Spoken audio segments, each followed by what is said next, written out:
வணக்கம். Silver fish வலைவலி மூலமாக எல்லாரையும் சந்திக்கிறதுல மகிழ்ச்சி. ஓஷோவோட glimpses of you golden childhood அப்படின்ற ஒரு புத்தகத்தோட புத்தக சுருக்கம் பார்த்துட்ருக்கோம். இது வரைக்கும் சாப்டர் 4 வரைக்கும் பார்த்துருக்கோம். சாப்டர் 4ல் ஓஷோவுடைய தாத்தாவுடைய இறப்பை பற்றி, அந்த நேரத்தில் என்ன நடந்தது, எப்படி இருந்தார் இவர், இவங்க பாட்டி எப்படி இருந்தாங்க அப்படின்ற விஷயங்களை பற்றி ஷேர் பண்ணியிருந்தார். இப்போது சாப்டர் 5 பார்க்க போகிறோம். இதில் ஓஷோ முதல்ல எதை பற்றி சொல்கிறாரு அப்படின்னா, அவங்க தாத்தாவுடைய பற்களை பற்றி. அதாவது அந்த காலத்து மனிதர்களுக்கு அவங்க எவ்வளோ உடலளவில் ரொம்ப ஸ்ட்ராங்காக இருந்திருக்காங்க அப்படின்னா, இவங்க தாத்தாவுக்கு இறக்குற வரைக்கும் ஒரு பல்லு கூட விழுகலையாம். கடைசி வரைக்கும் அவ்வளோ ஆரோக்கியமாக இருந்தது அந்த பற்கள். ஸோ அந்த விஷயத்த சொல்கிறாரு. அதுக்கப்புறம் இவங்க தாத்தாவோட ஒரு கேரக்டர் எப்படின்னா, இதை இதை செய்யாத அப்படின்னு சொல்லிட்டு ஓஷோக்கிட்ட அவர் சொன்னதே கிடையாதான். அவர் என்ன செஞ்சாலும் எதுவும் சொல்ல மாட்டாராம். ஆனால் அவரை கண்காணிக்கிறதுக்காக கூடவே அவர்கிட்ட வேலை பார்த்த அந்த பூரா அப்படின்ற ஒருத்தரை பற்றி பார்த்தோம் இல்லையா, அவர் இவர் கூடவே வருவாராம். அதாவது சும்மா வரமாட்டாராம். கையில் ஒரு பழைய காலத்து துப்பாக்கி ஒன்று இருக்குமா, அதை வச்சுக்கிட்டே இவர் பின்னாடியே வருவாராம். எவ்வளோ டிஸ்டன்ஸில் அப்படின்னா, ஓஷோவுக்கு ஏதாவது ஆபத்து வந்துச்சுன்னா உடனடியாக அதை தெரிஞ்சுக்கிற அளவு டிஸ்டன்ஸில் அவர் வருவாராம். ஒரு முறை யூனிவர்சிட்டி லைப்ரரியில் ஓஷோ இருக்கும்போது ஒரு லாவோட் ஜூ அவங்களோட ஒரு சிலை எரும மாட்டு மேலே பின்பக்கமாக திரும்பி உட்காந்துருக்க மாதிரி இருந்திருக்கு. அந்த சிலையை பார்த்து இவர் ரொம்ப சிரிச்சிருக்காரு. எந்த அளவுக்குனா, கீழே உட்காந்து வயிறை பிடிச்சிக்கிட்டு குலுங்கி குலுங்கி குலுங்கி சிரிச்சிருக்காரு. இவர் இப்படி சிரிக்கிறத பார்த்தோன்னா, அந்த யூனிவர்சிட்டியில் இருக்கிற அந்த ஒருத்தர் வேலை செய்கிறவர் என்ன ஆச்சு, ஏதாவது உங்களுக்கு ப்ராப்ளமா அப்படின்னு சொல்லி கேட்டிருப்பார் போல். அதுக்கு ஓஷோ இல்லை எனக்கு எந்த பிரச்சனையும் இல்லை, என்னை விட்டுருங்க, எனக்கு என்னோடய சைல்ட்ஹுட் ஞாபகம் வருது அப்படின்னு சொல்லி சிரிச்சிருக்காரு. அப்படி என்ன சைல்ட்ஹுட்டில் நடந்தது அப்படின்னா, ஓஷோ இந்த கிராமத்தை சுத்தம் போது பூரா பின்தொடர்ந்து வருவாராம். அப்போ அந்த எரும மாட்டு மேலே ஏறி, அதுவும் நேரடியாக உட்காராமல், எல்லோரும் உட்கார்ற மாதிரி முன்னாடி பார்த்து உட்காராமல் பின்பக்கமாக திரும்பி உட்காந்துட்டு போவாராம் அந்த மார்க்கெட்டில் இதுலலாம். ஸோ அந்த ஞாபகம் தான் அவர் இங்கே சிரிச்சிருக்காரு அப்படின்னு சொல்லி சொல்கிறாரு. தான் ஏன் அப்படி ஒரு எரும மாட்டு மேலே அதுவும் பின்புறமாக பார்த்து உட்காந்து நான் ஏன் பயணம் செஞ்சேன், ஏன்னா அந்த காலத்தில் அப்படி ஒரு வழக்கமே இல்லை இந்தியாவில், ஏன் நான் அப்படி பண்ணேன் அப்படின்னு ஒரு கேள்வி வரும்போது, எப்பயுமே அபத்தமான விஷயங்களை பண்ணுறதுலையே நான் விருப்பப்பட்டு இருந்திருக்கேன் சின்ன வயசில் அப்படின்னு சொல்லி தன்னை பற்றி குறிப்பிட்டு சொல்கிறாரு. எந்த அளவுக்கு தன்னுடைய இளமை காலம் தனக்கு பிடிக்கும் அப்படின்னு ஓஷோ சொல்கிறாரு அப்படின்னா, அதே இளமை காலத்தை எனக்கு திரும்பி கொடுத்து இப்போ வாழ சொன்னாலும் இல்லை பிறவி எடுக்க சொன்னாலும் நான் ரொம்ப சந்தோஷமாக எடுத்துப்பேன். ஏன்னா மறக்கவே முடியாத அளவுக்கு ரொம்ப அழகான நாட்கள் அப்படின்னு சொல்லி தன்னுடைய இளமை காலத்தை குறிப்பிட்டு சொல்கிறாரு.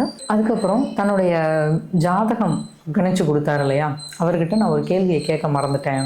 நான் ஏன் இவ்வளோ ஒரு குறும்புக்கார பையனாக இருக்கேன் அப்படின்ற கேள்வியை நான் அவர்கிட்ட கேட்டிருக்கணும். ஏன் அப்படின்னா, எங்கள் தாத்தாவை நான் அந்த அளவுக்கு கஷ்டப்படுத்தியிருக்கேன். அவரால் எனக்கு பனிஷ்மெண்ட் மட்டும் கொடுக்கவே முடியாது. எப்பயுமே அந்த பிஸ்னஸ் பண்ணுவாங்க இல்லையா, அந்த இடத்துல உட்காந்துக்கிட்டு அவர் கஸ்டமருக்கு ஆன்சர் பண்ணதை விட என் மேலே வந்த கம்ப்ளைண்ட்டுக்கு தான் அதிகமாக ஆன்சர் பண்ணியிருக்காரு அப்படின்னு சொல்லி சொல்கிறாரு. ஸோ எப்போ யார் கம்ப்ளைண்ட் பண்ணாலும் உங்களுக்கு என்ன டேமேஜ் ஆகிருக்கோ அதுக்கான காசை நான் கொடுக்குறேன், ஆனால் அவனை என்னால் பனிஷ் பண்ண முடியாது அப்படின்னு சொல்லி சொல்லுவாராம். அதாவது எந்த அளவுக்கு அவர் ஒரு குறும்புக்காரராக இருந்திருக்காரு அப்படின்னா, இவரை மாதிரியே ஒரு பையனை இவர்கிட்டயே கொடுத்தா ஒரு குறிப்பிட்ட நிமிடங்களுக்கு மேலே தன்னால் வச்சுக்க முடியாது, தூக்கி வீசிடுவேன், அந்த அளவுக்கு நான் குறும்புக்காரனாக இருந்திருக்கேன். ஓஷோ அவருடைய தாத்தா கிட்ட அடிக்கடி சொல்லுவாராம், நீங்கள் எல்லாத்தையும் பொறுத்துக்கணும்னு அவசியம் இல்லை, என்னை தண்டனை கொடுங்க, எனக்கு பனிஷ் பண்ணுங்க அப்படின்னு சொல்லி.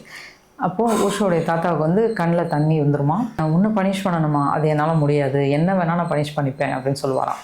ஆனால் ஓஷோடைய தாத்தா அவருடைய கண்களில் எப்பயுமே கண்ணீரை பார்க்கவே முடியாதாம். அந்தளவுக்கு ஒரு ஸ்ட்ராங்கான ஆள். ஆனால் ஓஷோக்கிட்ட அவர் ரொம்ப அன்பாக இருந்திருக்காரு அப்படின்றத சொல்கிறாரு. ஓஷோ என்ன சொல்கிறாரு அப்படின்னா, தான் எந்த அளவுக்கு குறும்புக்காரராக இருந்திருக்கேன் அப்படின்னா, ஒரு 1000 குழந்தைங்களை ஒன்றா விட்டால் என்ன வேலையெல்லாம் செய்வாங்களோ அது எல்லாத்தையும் தான் ஒரு ஆளே செஞ்சுருவேன் அப்படின்றாரு. காலையில் எழுந்திரிச்சோடனே பிரேக்ஃபாஸ்ட்டு சாப்பிட்றதுக்கு முன்னாடியே ஆரம்பிச்சிருவாராம் தன்னோட வேலையை. அதே மாதிரி லேட் நைட் எல்லோரும் தூங்கினதுக்கப்புறமும் ஏதாவது பண்ணிகிட்டே இருப்பாராம். சில நேரங்களில் வீட்டுக்கு விடிகாலையில் 3 மணிக்கு வருவாராம். அப்போ கூட அவங்க தாத்தா ஏன்னு அவரை கேள்வி கேட்க மாட்டாராம். ஈவன் சொல்லப்போனால் கடிகாரத்தை பார்க்குறதே அவாய்ட் பண்ணுவாராம். ஏன்னா கடிகாரத்தை பார்த்தா ஓஷோவுக்கு கில்ட் ஆயிரும் அப்படின்ட்டு. ஓஷோவுடைய தாத்தா அடிக்கடி கோயிலுக்கு போகிறவராம். ஓஷோவும் கோயிலுக்கு போவாராம். ஆனால் அவர் போகிற நேரத்தில் போகாமல் போயிட்டு அந்த கோவிலில் இந்த ப்ரிசம்லாம் இருக்கும் இல்லையா, கலர் கலராக கண்ணாடி இந்த மாதிரி இருக்கிறத எடுத்துகிட்டு வந்துடுவாராம் அங்கேருந்து. அப்போது அந்த கோயிலில் உள்ளவங்க இவர்கிட்ட தாத்தா கிட்ட கம்ப்ளைண்ட் பண்ணால் அவங்க தாத்தா என்ன சொல்லுவாராமா, இது வந்து நான் இந்த கோயிலுக்கு வந்து கொடுத்தது, அவன் வந்து எடுத்துகிட்டு போய் வேற யாருக்கோ கொடுக்குறான் தானமாக, அவ்வளோதான். அவன் வந்து அவங்க தாத்தாவோட ப்ராப்பர்ட்டியை வந்து யூஸ் பண்ணுறான், இதில் ஒன்றும் தப்பு இல்லையே அப்படின்னு சொல்லுவாராம். ஸோ இந்த மாதிரி சொல்கிறதுனால கோவில்லேருந்து கம்ப்ளைண்ட் பண்ணுறதையும் வந்து நிறுத்திட்டாங்களாம். ஓஷோடைய தாத்தா வந்து தினம் வந்து கோயிலுக்கு போகிற வழக்கம் உடையவரான். ஆனால் ஒரு நாள் கூட நீ என் கூட கோயிலுக்கு வா அப்படின்னு சொல்லி ஓஷோ வந்து கூட்டிகிட்டு போனது இல்லையா. எதையுமே திணிக்க மாட்டாராம், நீ வந்து நான் செய்கிறத நீ செய்யணும் அப்படின்னு சொல்லிட்டு. இப்போ பொதுவாக நம்மலாம் வந்து குழந்தைங்கள வந்து நான் இதை ஃபாலோ பண்ணுறேன், நீயும் இதை ஃபாலோ பண்ணணும் அப்படின்னு சொல்லி நம்ம சொல்லுவோம் இல்லையா. ஸோ அந்த மாதிரி சொல்லக்கூடாது அப்படின்றார். அவங்கவுங்களுக்கு அதை வந்து பிடிச்சி வந்து செய்யணும், அந்த மாதிரி திணிக்கக்கூடாது. நம்மளுடைய நம்பிக்கைகளை வந்து நம்ம எப்போ திணிக்கிறோமோ அப்போயே வந்து அவங்கள நம்ம கண்ட்ரோலுக்கு கொண்டு வரோம் அப்படின்னு சொல்லி ஓஷோ வந்து சொல்கிறாரு. அதுக்கு ஒரு எக்ஸாம்பிளும் சொல்கிறாரு. என்ன அப்படின்னா, அப்போ வந்து சென்சஸ் கணக்கெடுக்க வருவாங்க இல்லையா, அதெல்லாம் அப்போ தான் அந்த காலத்தில் தான் ஆரம்பித்த புதுசாக. அப்போ இவங்க வீட்டில் வந்து ஒரு ஆஃபீஸர் வந்து கேட்குறாராம், நீங்கள் என்ன மதம் அப்படின்னு சொல்லிட்டு. அப்போ வந்து இவருடைய தாத்தா வந்து நான் வந்து ஜைன மதம் அப்படின்னு சொல்லிட்டு அவங்க பாட்டியை பற்றி கேட்குறாரு. இதை நீங்கள் அவங்கள்ட்ட தான் கேட்கணும், அவங்களுடைய மதம் அப்படின்றது வந்து ஒரு ப்ரைவேட்டான விஷயம், அதை நீங்கள் அவங்கள்ட்ட தான் கேட்கணும் அப்படின்னு சொல்லியிருக்காரு. அதுக்கப்புறம் அவங்க பாட்டிக்கிட்ட கேட்டிருக்காரு அந்த ஆஃபீஸர். அதுக்கு வந்து நான் எந்த மதமும் எனக்கு கிடையாது, எனக்கு வந்து மதத்தில் நம்பிக்கையே கிடையாது, மதம்ன்றது என்னை பொறுத்த வரைக்கும் ரொம்ப வந்து குழந்தைத்தனமான ஒரு விஷயம் அப்படின்னு சொல்லியிருக்காங்க. அந்த ஆஃபீஸர் வந்து ஷாக் ஆகிட்டாராம் இவங்களுடைய பதிலை கேட்டு. அந்த காலத்தில் ஒரு குடும்ப பெண்மணி வந்து எனக்கு மதத்தில் நம்பிக்கை இல்லை, மதத்தை சொல்ல மாட்டேன் அப்படின்ற அளவுக்கு ஒருத்தவங்க இருந்திருக்காங்கன்னா அது வந்து ரொம்ப ஒரு ஆச்சரியமான விஷயம் அப்படின்னு சொல்லி ஓஷோ சொல்கிறாரு. ஓஷோடைய பாட்டி வந்து கஜுராஹோ அப்படின்ற அந்த ஊரை சேர்ந்தவங்க. அங்கே வந்து மதம் அப்படின்றதெல்லாம் இல்லையா, தியானம் அப்படின்றது தான் இங்கே வந்து ப்ரையாரிட்டி கொடுப்பாங்களாம். ஸோ அதை குறிப்பிட்டு சொல்கிறாரு. தியானத்துக்கும் மதத்தையும் தொடர்பு படுத்தி சில விஷயங்களை சொல்கிறாரு. இப்போ நீங்கள் ஏதாவது ஒரு மதத்தில் முழுமையான நம்பிக்கை உடையவராக இருந்தீங்க அப்படின்னா உங்களால் முழுமையாக தியானம் பண்ணவே முடியாது அப்படின்னு சொல்கிறாரு. இப்போது தியானத்தில் ஒரு குறுக்கீடு தான் வந்து மதம் அப்படின்றது அப்படின்னு சொல்கிறாரு. நீங்கள் வந்து ரொம்ப தியானம் பண்ணீங்க அப்படின்னா மனதை தாண்டி அதுக்கு மேலே போயிடுவீங்க. ஆனால் வந்து இந்த ரிலீஜியன் மேலே ரொம்ப நம்பிக்கையாக மதப்பற்றோடையே நீங்கள் இருந்தீங்க அப்படின்னா மனசுலேயே தான் நீங்கள் இருக்க முடியும், மைண்ட் லெவல்லையே தான் நீங்கள் இருக்க முடியும், அதை தாண்டி வந்து போகவே முடியாது அப்படின்னு சொல்கிறாரு. தியானத்துக்கு வந்து கடவுள் தேவையில்லை, சொர்க்கம் நரகம் அப்படின்ற பாகுபாடெல்லாம் தேவையில்லை, நமக்கு தண்டனை கிடைக்குமோ ஏதாவது செஞ்சா அப்படின்ற பயம் தேவையில்லை. இந்த அளவுக்கு வந்து நம்ம தியானத்தில் போகும்போது தான் நம்ம வந்து முன்னேறி போக முடியும் அப்படின்னு சொல்கிறாரு. இவங்க தாத்தா வந்து ரெகுலராக கோயிலுக்கு போகிறவராக இருந்திருக்காரு இல்லையா. இவங்க பாட்டி வந்து கோயிலுக்கே போகவே மாட்டாங்களாம், இவர் பார்த்ததே இல்லையா அவங்க கோயிலுக்கு போய். ஆனால் வந்து ஜைன மதத்தில் உள்ள ஒரு பாடல் அதை வந்து அவங்க வந்து சொல்லி கொடுத்துருக்காங்களாம். ஆனால் அந்த பாடலுக்கும் ஜைன மதத்துக்கும் எந்த சம்மந்தமும் இல்லை, ஆனால் அந்த பாடல் வந்து ஜைன மதத்தில் இருக்குது அப்படின்னு சொல்லி அந்த பாடலை வந்து முழுமையாக வந்து பாடி காமிக்கிறாரு. இளமை காலத்தை நினைவுபடுத்தி அதை கேட்டதை வச்சு அவர் வந்து பாடி காமிக்கிறாரு அந்த சொற்பொழிவில். அந்த சின்ன வயசு பாடலை வந்து நினைவுபடுத்தி பாடி முடித்த ஓஷோ அதோட விளக்கத்தையும் வந்து நமக்கு சொல்கிறாரு, சுருக்கமாக சொல்கிறாரு. என்ன அப்படின்னா, யார் ஒருத்தன் வந்து உண்மையை உணர்ந்துட்டானோ, முக்தி அப்படின்ற ஒரு விஷயத்தை நோக்கி போயிட்டானோ, அவன் வந்து உலகத்தை திரும்பி பார்க்க மாட்டானா, நான் முக்தி அடைஞ்சிட்டேன்னு சொல்ல மாட்டானா, மற்றவங்களுக்கு வந்து சொல்லி கொடுத்துட்ருக்க மாட்டானா எப்படி முக்தி அடைகிறது அப்படின்னு சொல்லிட்டு.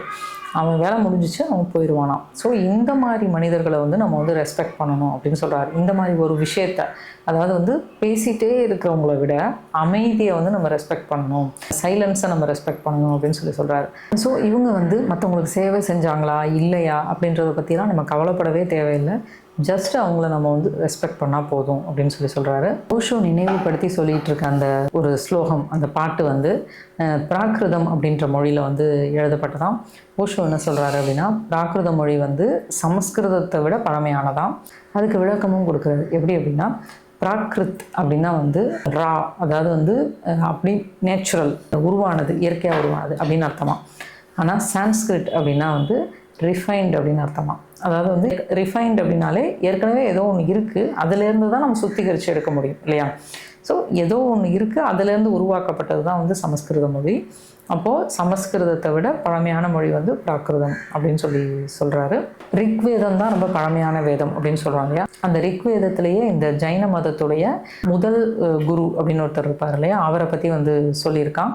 ஸோ இந்த ஜைன மதமும் பிராகிருத மொழியும் தான் வந்து ரொம்ப பழமையானது அப்படின்றத வந்து நமக்கு வந்து விளக்கமாக சொல்கிறாரு. அதுக்கப்புறம் இந்த பாடல் சொல்ல வர்ற முக்கியமான கருத்து என்ன அப்படின்னா, ஒருத்தருடைய மதம் என்னவா வேணால் இருக்கலாம், ஆனால் அவர் வந்து உண்மையை உணர்ந்தவராக இருந்தால் முக்தியை நோக்கி போகிறவராக இருந்தால், முக்தி அடைஞ்சவராக இருந்தால் அவருக்கால நம்ம வயது வித்தியாசம் இல்லாமல் நம்ம வந்து விழுந்து கும்பிடலாம் அப்படின்னு சொல்கிறாரு. ஒரு முறை ஓஷோ வந்து மதம் அப்படின்றத பற்றி தெளிவுபடுத்திக்க விரும்பியிருக்காரு. இரவில் அதை பற்றி யோசிச்சுட்டு இருக்கும்போது இவங்க பாட்டி வந்து, என்ன நீ இன்னும் தூங்கலையா, நாளைக்கு என்ன சேட்டை பண்ணலான்னு யோசிச்சுட்டு இருக்கியா அப்படின்னு சொல்லி கேட்டிருக்காங்க. இல்லை, என்னை யாராவது வந்து நீ எந்த மதத்தை சேர்ந்தவன்னு கேட்டால் நான் என்ன பதில் சொல்கிறது அப்படின்னு சொல்லி ஓஷோ கேட்டிருக்காரு. அதுக்கு அவங்க பாட்டி வந்து மதத்தை பற்றி தனக்கு என்ன தெரியுமோ அதை மட்டும் சொல்லியிருக்காங்க. இந்த பாடல் இருக்கு இல்லையா, அவங்களுக்கு ரொம்ப பிடிச்ச பாடல். இந்த பாடலை உங்கள் தாத்தா எனக்கு சொல்லிக் கொடுக்கல, நானாகவும் இது அந்த மதத்தில் இருக்குன்றதுக்காக நான் கற்றுக்கல. அந்த பாட்டு எனக்கு பிடிச்சிருந்தது, அதில் நிறைய விஷயங்கள் வந்து கரெக்டாக இருந்தது, எனக்கு பிடிச்சிருந்ததுன்றதுனால நான் அதை வந்து ரொம்ப பிடிச்சி விரும்பி நான் வந்து அதை வந்து நான் படிக்க ஆரம்பித்தேன். பல முறை நான் வந்து படிச்சிருக்கேன். இதை தவிர எனக்கு வந்து மதத்தை பற்றி எதுவும் தெரியாது அப்படின்னு சொல்லியிருக்காங்க. ஓஷோ என்ன சொல்கிறாருன்னா, குழந்தைங்கள்ட்ட வந்து பொய் சொல்கிறது வந்து ரொம்ப ஒரு தவறான செயல் அப்படின்னு சொல்கிறாரு. நமக்கு தெரியுதோ தெரியலையோ, தெரியலைன்னா தெரியலன்னு சொல்லிடணும், தெரிஞ்சால் தெரிஞ்ச விஷயத்த மட்டும் சொல்லிவிட்டு அதை வந்து அவங்கள லேர்ன் பண்ண விடணும் அப்படின்னு சொல்கிறாரு. இப்போ பல மில்லியன் வருடங்களாக நம்ம என்ன பண்ணிகிட்ருக்கோம் அப்படின்னா, என்ன கேட்டாலும் நமக்கு தெரிஞ்ச மாதிரி சொல்லிடுறோம். குழந்தைங்கனாலே அம்மா அப்பா சொல்கிறது சரி அப்படின்னு நம்புகிறவங்களா இருப்பாங்க நிச்சயமாக, இல்லையா? ஸோ அந்த நம்பிக்கையை நம்ம கையில் வச்சுக்கிட்டு நம்ம என்ன பண்ணுறோன்னா, நம்ம என்ன வேணாலும் சொல்லலாம்னு சொல்லி நம்ம வந்து சொல்கிறோம். ஸோ இது வந்து தவிர்க்கப்பட வேண்டும் அப்படின்னு சொல்கிறாரு. இப்போ குழந்தைங்க நம்மளை கேட்குறாங்க ஒரு விஷயம், அது நமக்கு தெரியலை அப்படின்னா, நமக்கு தெரியலை அப்படின்னு வந்து சொல்லணும். அது வந்து நம்ம ஈகோவை டச் பண்ணணும். நம்மளை வந்து சொல்லவே விடாது நம்மளோட ஈகோ. அப்படி இருந்தால் கூட நம்ம அப்படி எனக்கு இது தெரியல அப்படின்னு சொல்லும்போது அவங்க வந்து அதை தேடி போவாங்க, நிறைய விஷயங்களை கற்றுக்குவாங்க. இதே நீங்கள் உங்களுக்கு தெரிஞ்ச ஆன்சரை சொல்லிட்டீங்க அப்படின்னா அங்கேயே அவங்களுடைய தேடல் வந்து ஸ்டாப் ஆயிரும் அப்படின்னு சொல்கிறாரு. இப்போ கோயிலுக்கு போகிறத பற்றி சொல்லியிருந்தார் இல்லையா, இப்போ இவங்க தாத்தா வந்து கோயிலுக்கு போகும்போதெல்லாம் ஓஷோவும் வந்து அவர் பின்னாடியே போவாராம். அப்போது நீ கோயிலுக்கு போகிறதுனா போ, வேறு டைமில் போ, ஏன் கூட வராத அப்படின்னு சொல்லி ஓஷோடைய தாத்தா சொல்வாராம். அந்தளவுக்கு அவர் ஸ்ட்ரிக்டான ஆளா அப்படின்னு கேட்டால் அப்படி கிடையாதான். ஆனால் இந்த விஷயத்தில் வந்து ஸ்ட்ரிக்டாக இருப்பாராம். ஏன்னா தவறுதலாக ஒரு விஷயத்தை வந்து நம்ம திணிச்சிடக்கூடாது குழந்தை மேலே அப்படின்றதுல ரொம்ப கவனமாக இருப்பாராம். இன்னும் சொல்லப்போனால் ஓஷோடைய தாத்தா இறக்கும்போது ஓஷோட மடியில் தான் இறந்துருக்காரு. அப்போ இறக்கும்போது வந்து மணி எத்தனைன்னு கேட்டிருக்காரு. அப்போ ஓஷோ வந்து 9 மணி அப்படின்னு சொல்லியிருக்காரு. சொன்ன உடனே ஓஷோடைய தாத்தா தனக்கு பிடித்த அந்த பாடலை வந்து, இப்போ ஓஷோ சொன்னார் இல்லையா அந்த சொற்பொழிவில், அந்த பாடலை முழுவதுமாக சொல்லிட்டு அப்படியே அவருடைய கண்களை வந்து மூடியிருக்காரு. இறப்பு அப்படி தான் வந்து நடந்திருக்கு. ஸோ இந்த பாடல் நமக்கு சொல்லித்தர விஷயம் என்ன அப்படின்னா, அமைதி அடைகிறது, அமைதியை நோக்கி போகிறது, அமைதியாக இருக்கவங்கள நம்ம ரெஸ்பெக்ட் பண்ணணும், முக்தியை நோக்கி போகிறவங்கள நம்ம வந்து ரெஸ்பெக்ட் பண்ணணும். முக்தியை நோக்கி போகிறவங்க பேச மாட்டாங்க, ப்ரீச் பண்ணிகிட்டு இருக்க மாட்டாங்க. இதெல்லாம் நமக்கு வந்து இந்த பாடல் மூலம் நமக்கு வந்து புரியுது. ஸோ இன்றைக்கி இந்த சாப்டர் 5ல் ஓஷோடைய தாத்தா பாட்டிக்கிட்டே இருந்து ரிலீஜியன் பற்றியெல்லாம் என்ன கற்றுக்கிட்டார் ஓஷோ அப்படின்றத வந்து நம்ம டீட்டெயில்டாக நம்ம வந்து பார்த்தோம். சாப்டர் 6ல் இன்னும் இன்ட்ரெஸ்டிங்காக என்ன சொல்கிறாரு அப்படின்னு சொல்லி பார்ப்போம். சாப்டர் 6ல் மறுபடியும் நான் உங்களை சந்திக்கிறேன்.